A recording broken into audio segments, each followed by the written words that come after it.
الحمد لله رب العالمين والصلاة والسلام على أشرف الأنبياء والمرسلين ہم نے ورثہ کے بارے میں ڈیٹیل کے ساتھ پڑھا تھا کہ ورثہ کی 3 قسمیں ہیں اصلاً اصحاب الفرائض یعنی وہ جنہیں وارث بھی بنایا گیا ہے اور جن کا حصہ بھی مقرر کیا گیا ہے، پھر اسبہ، اس سے مراد وہ ہیں جنہیں وارث تو بنایا گیا ہے لیکن ان کا حصہ مقرر نہیں کیا گیا، اور پھر تیسری قسم ہے اولو الارحام، جب ان کا حصہ مقرر نہیں کیا گیا اسبا کا تو یہ پھر اصحاب الفرائض سے بچا ہوا لیتے ہیں اور ان کی عدم موجودگی میں کل مال لے لیتے ہیں۔ تیسری قسم ہے اولو الارحام۔ اولو الارحام یہ وہ نسبی رشتہ دار ہیں جو نہ اسبا ہوں نہ اصحاب الفرائض ہوں، یہ ان کی عدم موجودگی میں ہی اسبا یا اصحاب الفرائض میں سے کوئی ایک بھی نہ ہو تو صرف اس صورت میں اولو الارحام وارث ہوتے ہیں، ورنہ اولو الارحام وارث نہیں ہو سکتے۔ اس کے بعد پھر ہم نے پڑھا کہ میں نے آپ سے ذکر کیا کہ اولو الارحام شاذ و نادر وارث ہوتے ہیں، اسبا یا اصحاب الفرائض کی عدم موجودگی میں ہی وارث ہوتے ہیں، اور بہت کم ایسا ہوتا ہے کہ اسبا یا اصحاب الفرائض میں سے کوئی ایک بھی نہ ہو۔ عام طور پہ جب لفظ وارث بولا جاتا ہے اس سے مراد عام طور پر اصحاب الفرائض یا اسبا ہی ہوتے ہیں۔ تو کل کتنے اسبا یا اصحاب الفرائض ہیں مردوں عورتوں میں سے؟ 24 24، یا اگر نانی دادی کو الگ کر لیں تو 25، جن میں سے مرد کتنے ہیں؟ 15 15 مرد ہیں، 9 عورتیں۔ 9 عورتیں۔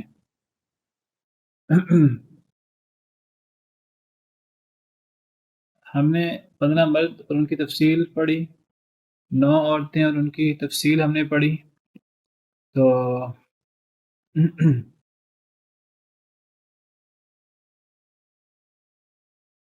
ہم نے پڑھا ان میں سے اسبا کون ہے، ان میں سے اصحاب الفرائض کون ہے، یہ ساری ڈیٹیل ہم نے پڑھی۔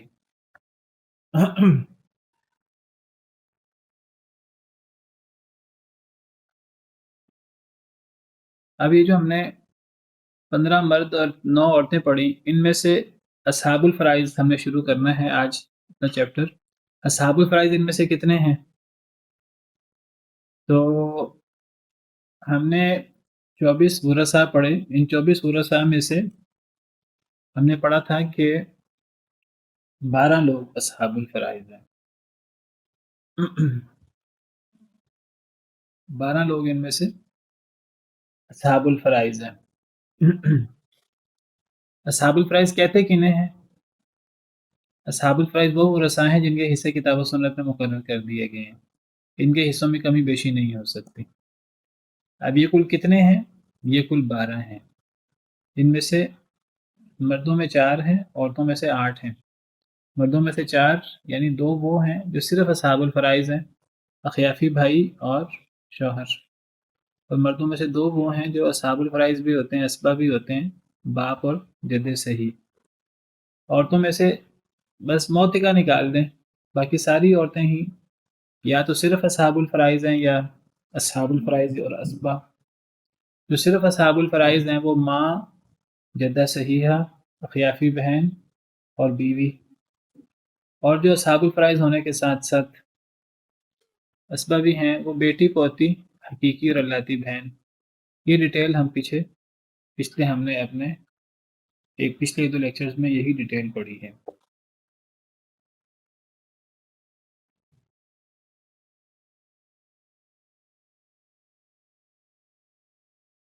یہ ہم ڈیٹیل پیچھے پڑھ چکے ہیں، جن میں یہ جو 12 اصحاب الفرائض ہیں ان کی ڈیٹیل وہ آپ نے پڑھ لی ہے، ہم نے تفصیل کے ساتھ پیچھے پڑھا ہے، اور یہ ان کی پیچھے تفصیل آ گئی۔ 6 وہ ہیں جو صرف اصحاب الفرائض ہیں اور 6 وہ ہیں جو اصحاب الفرائض اور اسبا ہوتے ہیں۔ تو یہ کل مردوں میں 4 ہیں، عورتوں میں سے 8 ہیں۔ اصحاب الفرائض کا لفظی معنی یہ ہے، فرائض کا مطلب، فرائض جمع ہے فریضہ کی، فریضہ کہتے ہیں مقرر کردہ حصے کو، الفرائض کا مطلب ہے مقرر کردہ حصے، اور اصحاب جمع ہے صاحب کی، صاحب کا مطلب ساتھی یا والا، تو اصحاب الفرائض کا معنی کیا ہوا؟ مقرر کردہ حصوں والے۔ تو اب مقرر کردہ حصے کیا ہیں قرآن کریم میں؟ قرآن کریم میں جو حصے مقرر کیے گئے ہیں، میں نے کئی دفعہ اپنے پچھلے لیکچرز میں وہ حصے بیان کیے ہیں آپ کے سامنے، تو وہ حصے کل جو قرآن اور حدیث میں مقرر کردہ حصے بیان ہوئے ہیں وہ کل 6 ہیں۔ ان 6 حصوں کو 2 سیٹس میں آپ تقسیم کر لیجئے۔ یہ 2 سیٹ کیوں بناتے ہیں؟ یہ 2 سیٹ اس لیے بناتے ہیں کہ ان دونوں، یہ ہم نے حصوں کی 2 قسمیں کر لیں، 3 حصے ایک سیٹ میں ہم نے رکھ لیے اور 3 حصے دوسرے سیٹ میں رکھ لیے۔ ان حصوں کو ایک ایک سیٹ میں، الگ الگ سیٹس میں کیوں ان کو ہم نے ڈیوائیڈ کیا ہے؟ کیونکہ یہ جو پہلے سیٹ میں جو حصے ہیں نا، ان میں آپس میں خاص طرح کی نسبت ہے، اور یہ جو دوسرے سیٹ میں جو حصے ہیں ان میں آپس میں خاص طرح کی نسبت ہے۔ پہلے تو ان حصوں کو پڑھیے، یہ حصے کیا کیا ہیں؟ ان کو ہم عربی میں نصف، ربع، ثمن، ثلثان، ثلث اور سدس کہتے ہیں۔ تو یہ عربی میں نے اس لیے الفاظ لکھ دیے ہیں آپ کے سامنے کیونکہ قرآن کریم میں یہی استعمال ہوگا۔ قرآن کریم عربی زبان میں ہے، تو قرآن کریم میں جب اللہ تعالیٰ حصے بیان کرتے ہیں تو اللہ تعالیٰ نصف کر کے بیان کرتے ہیں، وَإِنْ كَانَتْ وَاحِدَةً فَلَهَا النِّصْفُ یا وَلَكُمْ نِصْفُ مَا تَرَكَ أَزْوَاجُكُمْ۔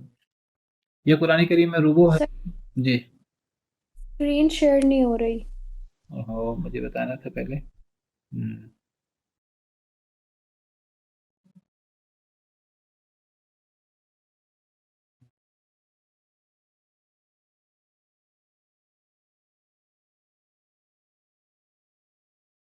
جی اب آپ کے سامنے اسکرین ہے۔ جی تو میں بتا رہا تھا کہ حصے یہ کل 6 ہیں، فرضی حصے۔ اسی فرضی حصوں سے ان کو اصحاب الفرائض کہتے ہیں، یعنی فرضی حصوں والے۔ یہ فرضی حصے کتنے ہوئے؟ یہ کل 6 ہوئے فرضی حصے۔ تو ان میں 2 سیٹ بنا لیے ان کے۔ یہ 2 سیٹ کیوں بنائے ہیں وہ میں ذکر کر رہا تھا۔ 2 سیٹ بنانے کی وجہ یہ ہے کہ پہلے سیٹ میں 3 حصے ہیں، ان 3 حصوں کی نصف، ربع اور ثمن، ان کی آپس میں خاص نسبت ہے، اور یہ ثلثان، ثلث اور سدس، ان کی آپس میں خاص نسبت ہے۔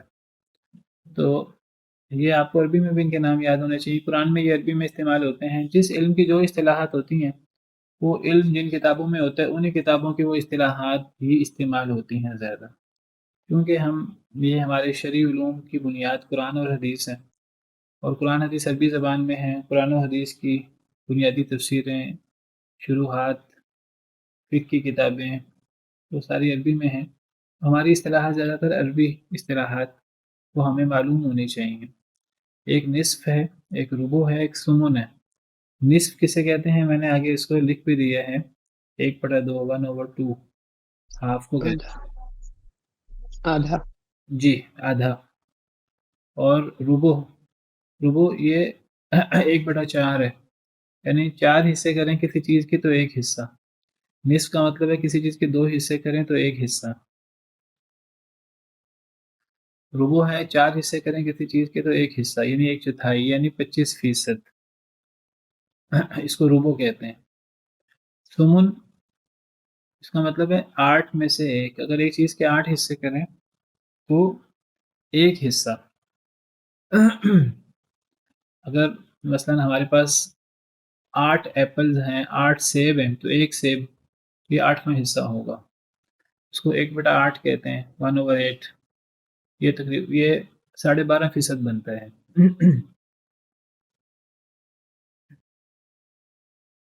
ایک یہ قسم ہے، ایک یہ سیٹ ہے فرضی حصوں کا، ان کو الگ کر لیا گیا ہے۔ اور ایک دوسرا سیٹ، اب یہ دیکھیں نصف بھی قرآن میں ہے، وَإِنْ كَانَتْ وَاحِدَةً فَلَهَا النِّصْفُ، ربع بھی قرآن میں ہے، وَلَهُنَّ الرُّبُعُ مِمَّا تَرَكْتُم إِن لَّمْ يَكُن لَّكُمْ وَلَدٌ، اور ثمن بھی قرآن میں ہے، وَلَهُنَّ فَإِنْ كَانَ لَكُمْ وَلَدٌ فَلَهُنَّ الثُّمُنُ مِمَّا تَرَكْتُم، یہ بھی قرآن میں ہے۔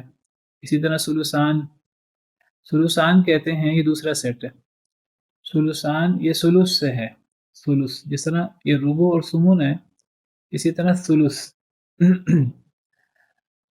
سلوس کا مطلب اصل میں تیسرا حصہ ہے. تیسرا حصہ 1/3. 3 حصے کریں تو ایک حصہ.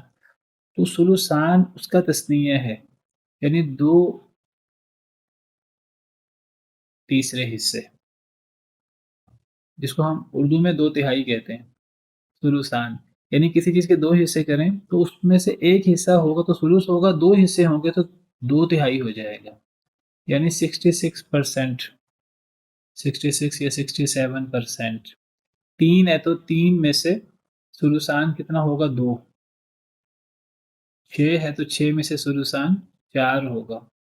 12 ہے تو 12 میں سے سلوسان کتنا ہوگا؟ 8 8 ہوگا. 8 ہوگا. 8 ہوگا. 48 ہے 48، تو 48 میں سے سلوسان کتنا ہوگا؟ 32.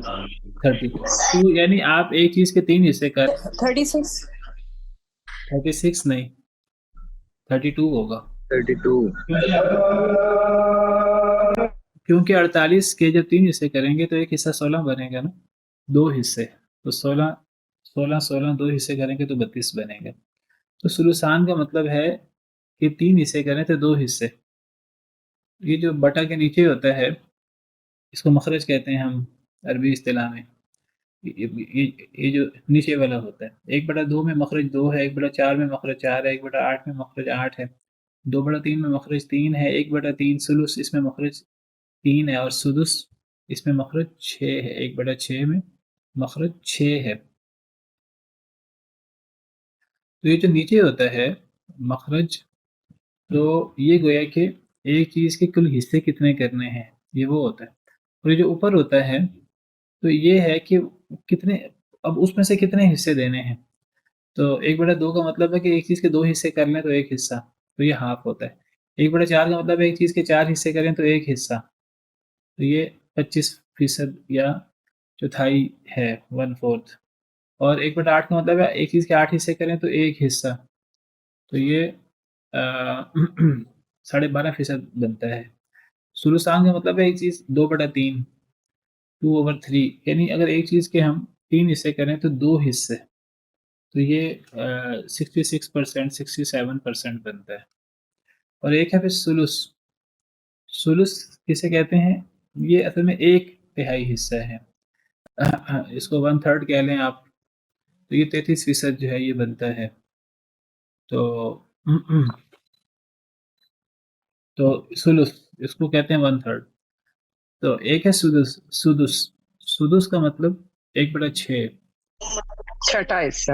چھٹا حصہ. تو ایک چیز کے 6 حصے کریں تو ایک حصہ، تو یہ ہے حصے. اصل میں یہ جو عربی کی گنتی ہے نا، ہم اردو کی گنتی یاد کرتے ہیں 1 2 3 4، انگلش میں یاد کرتے ہیں 1 2 3 4.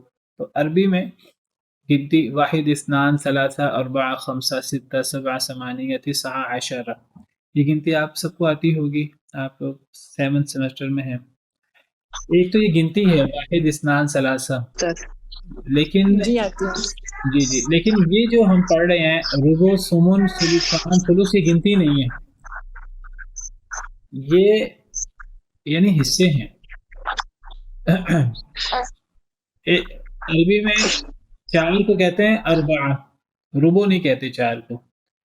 عربی میں 8 کو کہتے ہیں ثمانیہ، عربی میں 3 کو کہتے ہیں ثلاثہ، عربی میں 6 کو کہتے ہیں ستہ. لیکن یہ جو ربع ہے، ربع کا مطلب 4 نہیں ہوتا، ربع کا مطلب ہے چوتھا حصہ. چوتھا حصہ. استاد آپ نے یہ بھی پڑھایا تھا، ایک مجھے یاد ہے، ایک اس میں سیمسٹر میں آپ نے یہ بھی پڑھائے تھے گنتی کے اس طریقے کا جو انداز ہے حصوں کا. جی آپ جب پڑھا رہے تھے کوئی چیز تو اس میں آپ نے یہ بتایا تھا. میں نے یہ وضاحت کی تھی. تو یہ عام گنتی نہیں ہے 4 8 یا 3 یا 6، یہ عام گنتی نہیں ہے، یہ اصل میں چوتھا حصہ ہے، یہ 8واں حصہ ہے. اور اس کی خاص عربی میں وزن ہوتا ہے یہ ربع، یہ فعل کر کے اس کا وزن ہوتا ہے. تو تیسرے حصے کو سلوس کہتے ہیں، چوتھے حصے کو ربع کہتے ہیں، 5ویں حصے کو خمس کہتے ہیں. قرآن میں یہ فرضی حصوں میں خمس نہیں ہے، قرآن میں لفظ خمس موجود ہے، وَاعْلَمُوا أَنَّمَا غَنِمْتُم مِّن شَيْءٍ فَأَنَّ لِلَّهِ خُمُسَهُ. تو چھٹے کو سدس کہتے ہیں، ساتویں کو سبع کہتے ہیں، ساتواں حصہ، آٹھویں کو سمن کہتے ہیں، نویں کو تس کہتے ہیں، تسع یا تسعن، اور 10ویں حصے کو عشر کہتے ہیں. جی آپ کو اسکرین نظر آ رہی ہے؟ تو جی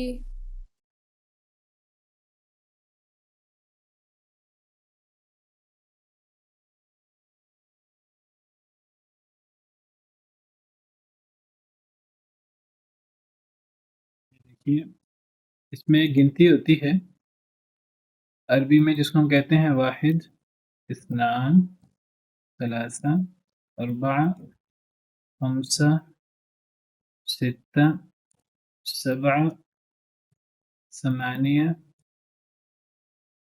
تسعہ اور عشرہ.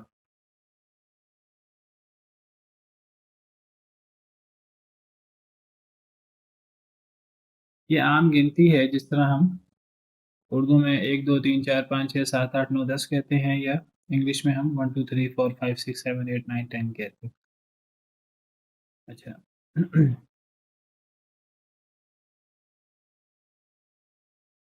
ایک گنتی کا انداز ہوتا ہے عربی میں الاول.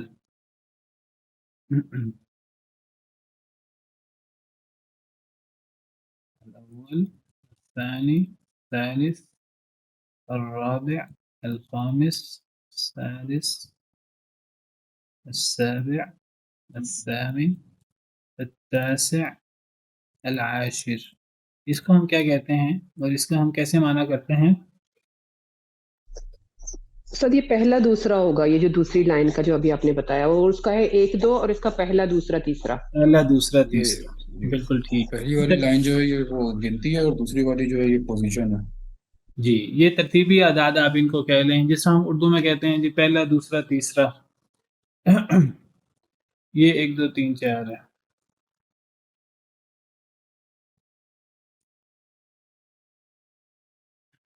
پہلا دوسرا تیسرا، ٹھیک ہے.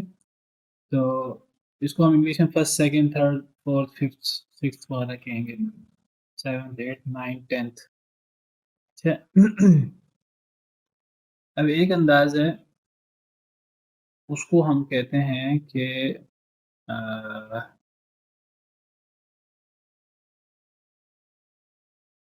نصف.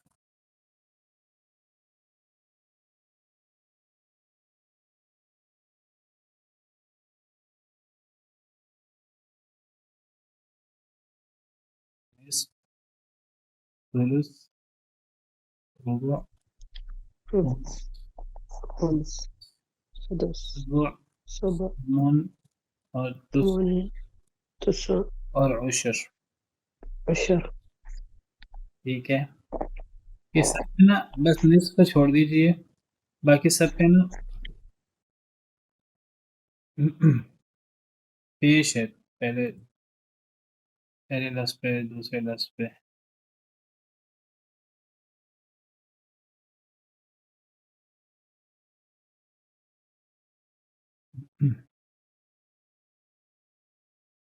تو اس کا مطلب عربی زبان میں یہ یعنی آدھا، اور تیسرا خمس، سدس، ربع، ثمن،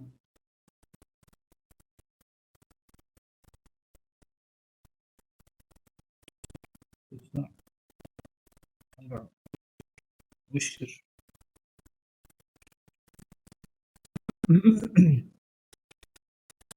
اس کا مطلب کیا ہے؟ تیسرا، چوتھا. الثالث میں ایک تو ثلاثہ ہے 3، الثالث میں اور ثلث میں کیا فرق ہے؟ ثالث تیسرا اور ثلث تہائی. تہائی. ڈھائی. یہ مثلا اگر تیسرا حصہ. یہ دوسرا ہے نا الثانی، تو نصف ہے آدھا اصل میں. ٹھیک ہے، ایک منٹ.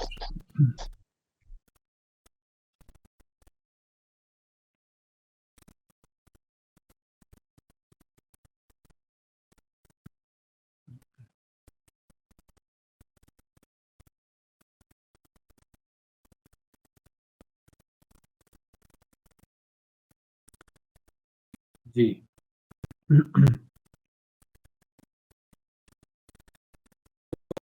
تو یہ دوسرا ہے تو یہ آدھا ہوا، اور یہ تیسرا ہے ثالث سے مراد اردو میں، تو ثلث سے مراد ہم تیسرا حصہ لیں گے، جس کو ہم تہائی بھی کہہ دیتے ہیں، تیسرا حصہ.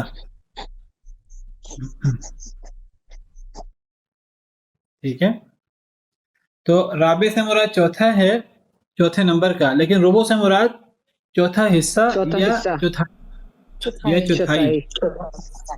چوتھائی کا مطلب 1/4. ٹھیک ہے، تو یہ اس طرح اس کو سمجھیے، یہ جس طرح ہم انگلش میں ہم اس کو تو کہیں گے نا، رابع کو ہم کہیں گے 4th، لیکن ربع کو انگلش میں ہم کہیں گے 1/4. 1/4. 1/4. ٹھیک ہے، اب خامس ہے تو 5th، لیکن خمس ہے تو 1/5، 5 میں سے 1. ٹھیک ہے، تو یہ بڑا بنیادی فرق ہے. تو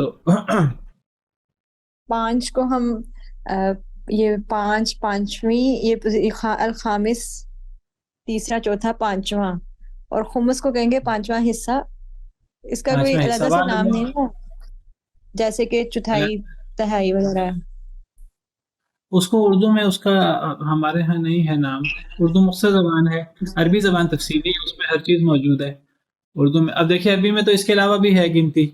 مثال کے طور پر عربی میں ہم کہیں گے، مثلا اگر ہم عربی میں کہیں، یہ تو ثلاثہ ثالث ثلث ہے نا، ایک لفظ ہے عربی میں ثلاث. ثلاث، رباع. یہ ثلاث کیا ہے؟ یہ 2 2 3 3 4 4. تو ثلاث کا مطلب 3 3، یہ ثلاث ہے. ویسے بھی اب استاد یہ جیسے خمس ہے اور عشر ہے، یہ تو ویسے بھی ہم لوگ اردو میں بھی جب بات کرتے ہیں خمس کی یا عشر کی جو زمینوں پہ لی جاتی ہے، تو ہم اسی طریقے سے عربی اصطلاحات ہی یوز کرتے ہیں. وہ تو چونکہ اردو میں بہت سی چیزیں ہم عربی سے لے لیتے ہیں، وہ تو ربع بھی پھر اردو میں استعمال ہوتا ہے، وہ تو پھر ثلث بھی اردو میں استعمال ہوتا ہے. تو وہ خمس اصل میں عربی سے آیا ہوا ہے. وَاعْلَمُوا أَنَّمَا غَنِمْتُم مِّن شَيْءٍ فَأَنَّ لِلَّهِ خُمُسَهُ. شیعہ حضرات کے ہیں، انہوں نے زکوٰۃ خمس رکھی ہوئی ہے، وہ یا یہ جو مال غنیمت کا خمس حصہ ہے. اسی طرح عشر ہم کہتے ہیں 10ویں حصے کو، یہ جو زکوٰۃ ہوتی ہے فصل پر، زمین، تو اس میں جس میں پانی جو ہے وہ بارش وغیرہ کا لگا ہو، ہمیں محنت نہ لگی ہو، اس کا عشر ہوتا ہے 10واں حصہ. جی استاد، بارانی زمینوں کا. جی جی، اگر خود پانی لگائیں تو پھر نصف العشر ہوتا ہے، پھر 5واں حصہ ہوتا ہے، پھر 20واں حصہ ہوتا ہے. 10ویں حصے کا بھی آدھا، تو 5%، 20واں حصہ نصف العشر ہوتا ہے. اگر خود پانی لگائیں، ہماری محنت خود لگے. اصل میں یہ چیزیں سمجھنا اس لیے ضروری ہے، بعض دفعہ ہمیں نا ان کو سمجھنے میں مشکل ہوتی ہے، اور بعض دفعہ اس کی وجہ سے بڑے بلنڈر بھی ہو جاتے ہیں. مثلا ایک حدیث ہے، میں آپ کو تھوڑا سا بتاتا ہوں. اگر ہمیں یہ چیزیں بہت زیادہ کلیئر نہیں ہوں گی نا، تو بعض دفعہ ہمیں ترجمہ کرتے ہوئے ہمیں غلطی لگ جاتی ہے. اب ایک حدیث ہے نبی صلی اللہ علیہ وسلم کی، کان یصوم 9 ذی الحجہ.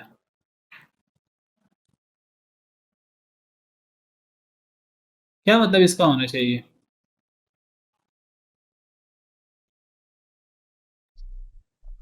وہ روزہ رکھتے تھے 9 ذی الحج کو. جو روزہ رکھتا ہے ذی الحج کے 9، یہ نبی صلی اللہ علیہ وسلم کے حوالے وہ سے روزہ ہے. رکھتے تھے، ان وہ روزہ النبی رکھتے صلی تھے اللہ 9 ذی علیہ الحج کا. وسلم 9 ذی الحج کو روزہ رکھتے تھے. اور کوئی اس کا معنی کریں؟